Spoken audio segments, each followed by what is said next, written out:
maglutohon. Para wala nang Cream siya para sa mga sakit-sakit sa paa.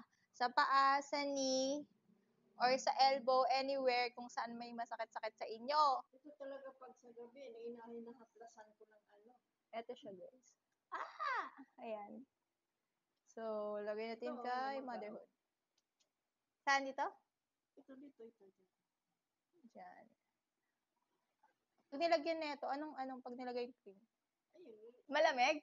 Cooling gel kasi siya eh. Okay, guys, try natin kay Papa. Pa, saan na masakit sa'yo? dito rin. Sa ulo. Ito daw ay gamot kapag masakit ang likod, ang paa, ang elbow. Pag nilagay, anong feeling?